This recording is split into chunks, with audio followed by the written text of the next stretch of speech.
Hello everyone, welcome to our YouTube channel. उम्मीद करते हैं सब बहुत बहुत अच्छे होंगे। हमारा आज का जो सेशन है वो कोरिलेशन की कंटिन्यूटी में है, जहां हम लोग आज कोवेरिएंस पे डिस्कशन करने वाले हैं। ओवरऑल अगर आपने हमारी लास्ट क्लास देखी है तो आपको पता होगा कि व्हाट इज़ कोवेरिएंस। आज हम लोग इसके फॉर्मूले पे डिस्कशन करने वाले हैं एंड कुछ न्यूमेरिकल क्वेश्चंस देखेंगे। एक बार हम फिर रिवाइज करा दे रहे हैं अबाउट कोवेरिएंस। अगर कोवेरिएंस की बात करें तो कोवेरिएंस ये बताता है कि अगर दो वेरिएबल्स के बीच में रिलेशनशिप है तो वो किस एक्सटेंट का रिलेशनशिप है, दैट इज किस लेवल का उनके बीच में रिलेशनशिप है। दैट इज अगर हम लोग बात कर रहे हैं कि उनके बीच में पॉजिटिव रिलेशन है, नेगेटिव रिलेशन है या जीरो रिलेशन है, तो ये तो हमें कोएफिशिएंट ऑफ कोरिलेशन बताता है। बट अब बात आती है कि भाई ठीक है, वो पॉजिटिवली रिलेटेड है, नेगेटिवली रिलेटेड है, जीरो रिलेशन है, ये तो ठीक है, बट किस लेवल तक वो लोग आपस में रिलेटेड है, एक दूसरे से वो कितना ज़्यादा अफेक्ट हो रहे हैं, वो हमें बताता है कोवेरिएंस। क्लियर? ये हमने लास्ट क्लास में भी डिस्कस किया था that the extent to which the two variables are inter related is measured with the help of covariance. और लास्ट क्लास में भी हमने बताया था कि कोवेरिएंस की वैल्यू कोई ज़रूरी नहीं कि +1 टू -1 के बीच में ही आए, इसकी वैल्यूज़ +32 -72 भी आती है। क्लियर? अगर कोवेरिएंस की बात करें तो कोवेरिएंस दो वेरिएबल्स के बीच में, लेट्स से x और y, तो इनके बीच में किस लेवल का कोरिलेशन है ये बताता है। जैसे अगर मान लो x में चेंज हो रहा है 10% का, तो y में कितना परसेंट चेंज होगा, वो कितने परसेंट से अफेक्ट होगा, ये हमें बताता है covariance. Clear? Next, how to calculate covariance. अब हमें देखना है कि कोवेरिएंस हम कैसे कैलकुलेट करते हैं। अब देखो इसका दो फॉर्मूला है। एग्जाम पॉइंट ऑफ व्यू से अगर हम बताएं तो एग्जाम पॉइंट ऑफ व्यू से दोनों फॉर्मूलाज रेलेवेंट है। कोवेरिएंस का सबसे पहला फॉर्मूला है, देखो सबसे पहले तो उसको लिखते हैं कोवेरिएंस का COV डॉट एक्स वाई, क्योंकि दो वेरिएबल्स की बात कर रहे हैं। इसका पहला फॉर्मूला है 1/n summation x minus mean y minus mean. सबसे पहले इस फॉर्मूले के लिए हम लोग क्या करेंगे, x का मीन निकालेंगे, y का मीन निकालेंगे, फिर x से डेविएशन निकालेंगे, y से डेविएशन निकालेंगे, फिर इन दोनों को मल्टीप्लाई करेंगे और फिर उसका समेशन निकालेंगे। क्लियर? एंड दूसरा फॉर्मूला जो बहुत सिंपल है 1/n bracket summation x y minus 1/n summation x summation y। ये सिंपल क्यों है? क्योंकि अगर मान लो मेरे पास x और y की वैल्यू दी है तो हमें इसका टोटल चाहिए, इसका टोटल चाहिए, और x और y को मल्टीप्लाई कर दो, इसका टोटल चाहिए इस पर्टिकुलर फॉर्मूला के लिए। क्लियर? अब देखो आपको एग्जाम पॉइंट ऑफ व्यू से तो ये दोनों फॉर्मूला लर्न करना होगा, क्योंकि हर एक कॉमर्स बेस्ड कॉम्पिटिटिव एग्जाम में ना जनरली क्या होता है कि अगर कोवेरिएंस पे क्वेश्चन पूछता है तो हो सकता है इसकी वैल्यू दी हो, इसकी वैल्यू दी हो। क्लियर? और आपसे क्वेश्चन में बोले कोवेरिएंस फाइंड आउट कर, तो उस केस में आपको ये फॉर्मूला भी लर्न करना पड़ेगा। एंड कई बार क्या होता है summation x y summation x summation y की वैल्यू दी रहती है, तो मोस्ट ऑफ द टाइम फॉर्मूले पे बेस्ड आपकी वैल्यूज दी रहती है एंड आपसे पूछता है कोवेरिएंस कैलकुलेट करने के लिए। तो जब आपको फॉर्मूला ही लर्न नहीं होगा तो आप कोवेरिएंस कैलकुलेट नहीं कर सकते। क्लियर? एंड अगर एग्जाम में मान लो कि MCQs क्वेश्चन नहीं आ रहे हैं, सब्जेक्टिव क्वेश्चन आ रहे हैं, तो आप दोनों में से कोई भी फॉर्मूला यूज कर सकते हो, दोनों ही फॉर्मूले से आंसर आपका हमेशा सेम आएगा। क्लियर? सबसे important point exam point of view से जो बहुत रेलेवेंट है, इस पे MCQs भी बनते हैं कि कोवेरिएंस किस तरह का मेजर है, एक एब्सोल्यूट मेजर है। आप लोग को याद होगा हमने मेजर ऑफ डिस्पर्जन में भी बताया था कि जब हम range, standard deviation, mean deviation and quartile deviation calculate करते हैं तो उसको एब्सोल्यूट मेजर कहते हैं, और जब इनका कोएफिशिएंट कैलकुलेट करते हैं तो उसको हम लोग क्या नाम दे रहे थे बेटा, रिलेटिव मेजर। बताया था वहाँ पे भी सेम वही चीज़ है कि कोवेरिएंस क्योंकि हमें एग्जैक्ट वैल्यू बताता है, तो ये किस तरह का मेजर है, एब्सोल्यूट मेजर है। और आगे हम लोग पढ़ेंगे कि कोएफिशिएंट ऑफ कोरिलेशन ये रिलेटिव मेजर है। क्लियर?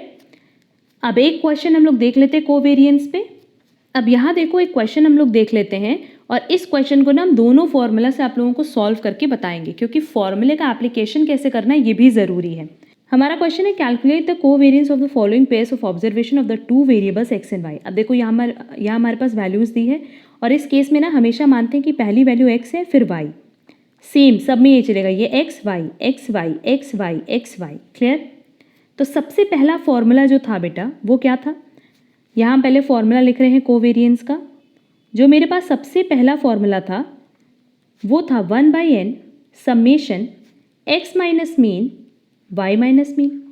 अब ये फॉर्मूला हमने कहा कि कंपैरेटिवली डिफिकल्ट है, किससे, सेकंड फॉर्मूला से। क्यों? क्योंकि इसमें पहले मीन निकालो, फिर माइनस करो, फिर मल्टीप्लाई करो। हमारे पास x की वैल्यूज़ कितनी दी है, 1 2 3 4 5। देन हमारे पास y की वैल्यू कितनी दी है बेटा, 6 9 6 7 8। क्लियर? अब अगर हम फर्स्ट फॉर्मूले का एप्लीकेशन करें तो हमें सबसे पहले क्या चाहिए, x और y का मीन चाहिए। तो x का मीन जब हम कैलकुलेट करेंगे तो वैल्यू आएगी 15 डिवाइडेड बाई 5, आप लोग टोटल करके देख लेना, वैल्यू आएगी 3। देन y का मीन, क्योंकि मीन तो होपफुली सबको कैलकुलेट करना आता होगा, सिंपली मीन कैसे निकालेंगे, 6 + 9 + 6 + 7 + 8, इन सबको टोटल कर दो, आएगा 36, and 36 divided by number of observation जो कि दिया है 5, तो ये हो जाएगा 7.2। क्लियर? तो अब इन दोनों का मेरे पास क्या आ गया, मीन आ गया। अब सबसे पहला स्टेप है कि x माइनस मीन करेंगे, x की वैल्यूज दी है, x का मीन दिया है, 1 - 3 कितना होगा, -2, 2 - 3 कितना होगा, -1, देन 0, देन 1, देन 2। होपफुली सबको कैलकुलेट करना आता होगा क्योंकि मीन में हमने ये बहुत बार कैलकुलेट कराया है।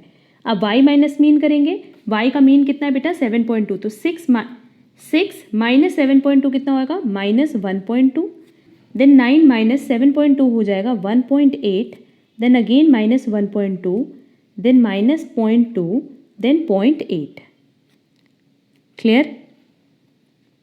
अब नेक्स्ट स्टेप क्या है, इसका समेशन निकालें, तो पहले इसको और इसको मल्टीप्लाई करेंगे और मल्टीप्लाई करके जो वैल्यू आएगी उसका समेशन निकालेंगे। क्लियर?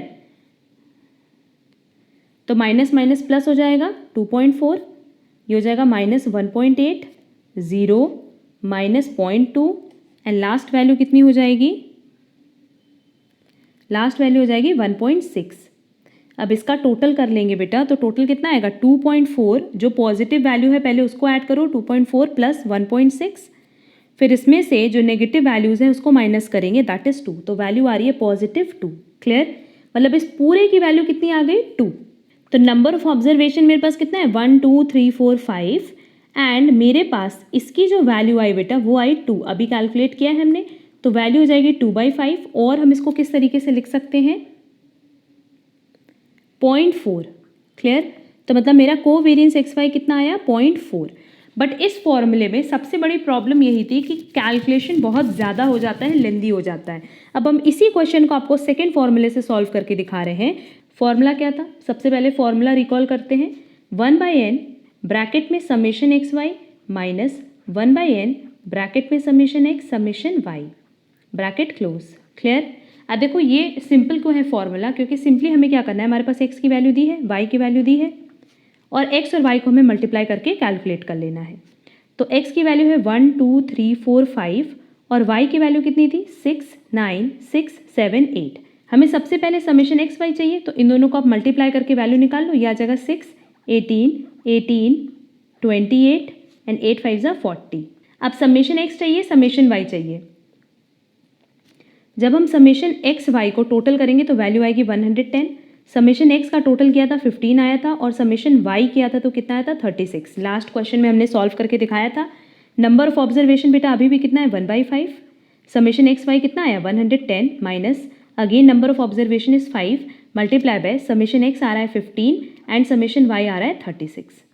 क्लियर? सबसे पहले इसको सॉल्व करेंगे, जैसे इसको सॉल्व करेंगे तो वैल्यू मेरे पास आएगी 108। अब देखो अगेन मेरे पास वैल्यू कितनी आ गई, 2/5, और इसको फर्दर सॉल्व करके वैल्यू कितनी आएगी, 0.40। जो आंसर मेरा लास्ट फॉर्मूला यूज़ करके आया था वही आंसर मेरा अभी भी आ रहा है। तो ओवरऑल आंसर इसका कितना आ रहा है, 0.40, चाहे आप फर्स्ट फार्मूला यूज़ करो चाहे सेकंड फार्मूला। बस फर्स्ट फार्मूला यूज़ करने में प्रॉब्लम यही होती है कि पहले आपको मीन निकालना होता है, फिर डेविएशन निकालना होता है, फिर समेशन करना होता है, और ये सेकंड फार्मूला ज़्यादा ईजी है कंपैरेटिवली। क्लियर? तो इन दो वेरिएबल्स के बीच में रिलेशनशिप किस लेवल का है, 0.40 लेवल का। क्लियर? अब क्योंकि देखो हमारा जो क्वेश्चन आता है बेसिकली ऑब्जेक्टिव आता है, तो इतने लेंदी क्वेश्चन नहीं आएंगे, बट जनरली हमने देखा है ना बच्चों को प्रॉब्लम होती है कि किसका सम करना है। फॉर्मूले में एप्लीकेशन आपको इसी का नहीं समझ में आता है कि किसका समेशन निकालना है। तो अब होपफुली दोनों फॉर्मूला आप लोग को क्लियर होगा, एंड क्योंकि एग्जाम में आपसे ऑब्जेक्टिव पूछेगा तो आप दोनों में से किसी भी फॉर्मूले पे बेस्ड अपना आंसर कैलकुलेट कर सकते हो। क्लियर? उम्मीद करते हैं आपको कोवेरियंस टॉपिक प्रॉपर्ली समझ में आ गया होगा। अगर अब इस टॉपिक में कहीं पे भी कोई प्रॉब्लम है तो आप कमेंट बॉक्स में कमेंट करके पूछ सकते हैं, एंड साथ ही साथ आप हमारा टेलीग्राम चैनल ज़रूर ज्वाइन कर लेना, सो दैट आपको सारे पीडीएफ्स एंड सारे अपडेट्स वहाँ से मिल सके। अगर आपको आज की क्लास प्रॉपर्ली समझ आई है, पसंद आई है, तो वीडियो को लाइक कमेंट और शेयर ज़रूर करना। हम लोग मिलेंगे हमारी नेक्स्ट क्लास में, जहाँ हम लोग कोएफिशिएंट ऑफ कोरिलेशन पे डिस्कशन करेंगे, एंड एक और लास्ट पॉइंट बता दें कि कोवेरिएंस की अगर बात करें तो इसके लिए सिर्फ यही दो फॉर्मूला था जिसकी हेल्प से हम कोवेरिएंस कैलकुलेट कर सकते हैं। बट कोएफिशिएंट ऑफ कोरिलेशन में बहुत सारे फॉर्मूलाज हैं जिसकी हेल्प से हम कोएफिशिएंट ऑफ कोरिलेशन कैलकुलेट कर सकते हैं, जो कि अब हम लोग नेक्स्ट क्लास में डिस्कस करेंगे। आज के लिए बस इतना। Thank you so much.